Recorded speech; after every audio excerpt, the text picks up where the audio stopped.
blessed us once again because this was a kind of mid playoffs, at least in the Eastern Conference, aka the Easy Conference. The Boston Celtics are going back to the NBA Finals. And a lot of people are kind of discrediting it because they had this Mickey Mouse cupcake schedule. Didn't really play anybody or any real consequence. Everybody that they played, star power was hurt. You know what I mean? Donovan Mitchell, I believe, missed the last two games against Cleveland.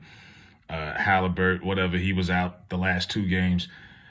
They still probably win those series, but they weren't as competitive as people thought. And is it their fault they had an easy ride to the conference finals? No, it's not. I mean, but when people say, well, they've been to the conference finals 6 times, I'm like, yeah, but the Eastern Conference has been ass since LeBron left. Let's be honest. It's no, like, even if they would have played the Knicks, for example, it would have been the same deal because Randall was hurt. Jalen Brunson fractured his finger or whatever. So they didn't have to play anybody. That's why I'm praying that the Mavs can find a way to finish this series off tonight and be healthy, because the Celtics have had no elite competition at full strength at all this whole postseason. And I think that's another reason why a lot of fans are like kind of annoyed. Last night they won the conference championship. Jaylen Brown won MVP. I think Drew Holiday should have probably got it. That's another question. And you can see Tatum. People are trying to say Tatum was jealous. Tatum was in the background. And I'm like, usually there's a difference between the one and the B on the one duo.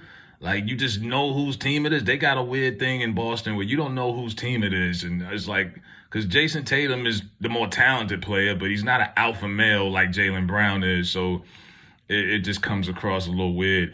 But nonetheless, the storyline the best storyline remaining, if the Mavs can hold on, I'm kind of nervous because Derek Lively's not playing.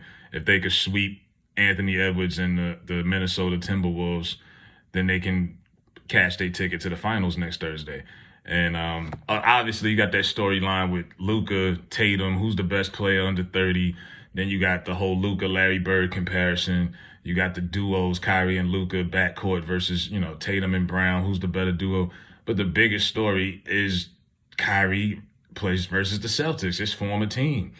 Now, Boston fans are a little bit more emotional than most other sports fans. It's like, bro, this is the nature of the NBA. These superstars go from team to team, and it don't always end well. I don't see Houston fans hating James Harden.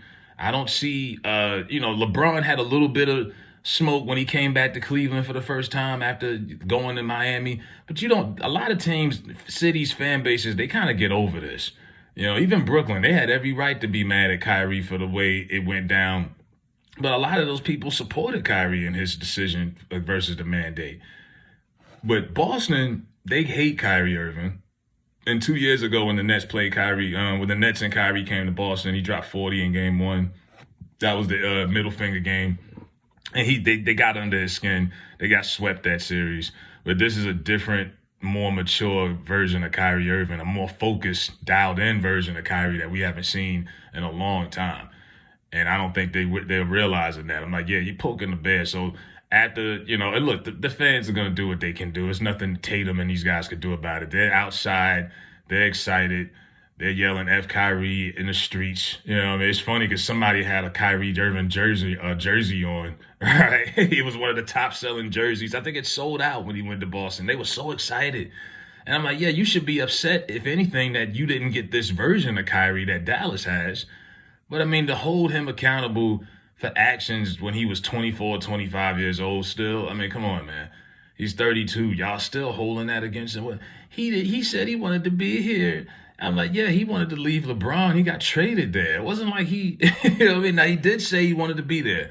But I'm like, yeah, the average adult brain doesn't develop until like 25. He was immature. He just wanted to be on his own alpha male, scratch his own nuts, hang at the top of the mountain type shit. It wasn't like he wanted to be, and like that was his home. You know what I mean? He made a decision. He wanted to leave. A lot of players. Jimmy Butler was on Minnesota for a year and a half. Then he left and called Kyle Anthony Towns soft. Like, this is the nature of the NBA. Players come and go and they move around. But Celtics fans, they just always have to have this type of smoke for Kyrie. You can imagine the type of things that are going to be called at him. It might have some Jim Crow vibes to it. ABC better have that bleep button ready. They better have that bleep button ready, man, because this is going to be crazy. And I don't know. It just would be poetic justice. I think a lot of people nationally are going to be rooting for the Mavs. Kyrie's a likable player to a lot of people. There's a lot of people he reached that don't even watch sports, but they respected him because of his stance on the mandate. And Luka's always been box office.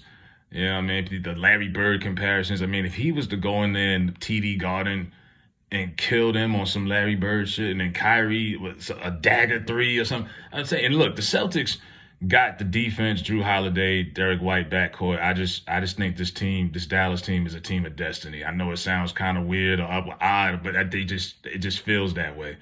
And the Celtics have not been battle tested at all.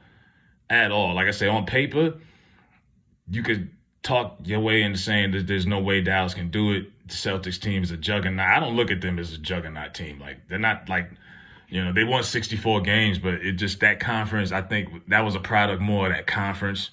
I just don't think they're as good as their record says. I'm not trying to discredit them, but Dallas turned it around in March and have probably been the best team in the league since. And obviously, I've been watching close because I'm a fan. I watch every game. But Celtics, man, look, Porzingis, you got that thing too. The Porzingis story. He was a Mavs player for about 3 years. Then we spent the whole year trying to trade him. Him and Luka didn't like each other. They've had him in the garage the whole playoffs. He hasn't played basketball in 2 months. He's got a foot injury. He's 7 foot tall. That's a recipe for disaster. They didn't play him a single minute in the playoffs. And I think they're going to try to pull him out the garage next week. If his footwork isn't up to par, he's going to be a liability in the post, and I think Dallas could take advantage of that. He's not going to be able to do anything defensively or offensively in the post. He's going to have to just stay out there and shoot shots on the perimeter, and I'll take my chances with that. You know what I mean? But it's just a lot of different matchups that you could see with this. But, yeah, these fans are going to be butthurt. This would be poetic justice for the NBA if Kyrie was to go in there in a Game 7 or whatever, because this is not going to be an easy series at all. For either team. Like I say, for the Celtics, you got to just kill the Mavs. You cannot let the Mavs hang around and be only up 8 points or 10 points. That's nothing to them. If it's a close game, let's say it's like 85-78, fourth quarter, Luka and Kyrie will take it over and they'll close it out. That's just how they've been winning all year, really. That's just how they've been doing it. It's close games. That's how they want it like that. With these other teams, the Pacers and these other teams that played the Celtics, they didn't know how to finish. All of those games against the Pacers were hard to watch, like the offense, the coaching. I was like, yo, they don't know how to put the Pacers offense just was hard to watch, period. I'm like, y'all can't get any easy baskets? Like, I don't know. And then coaching-wise, I'm not impressed with Joe Mazzulla. I think Jason Kidd, even though he's an average regular season coach in the playoffs, his IQ really kicks in and it really helps. He's been really good as a head coach. I think he could coach circles around Mazzulla and adjustments. So it should be good. Hopefully the Mavs take care of business.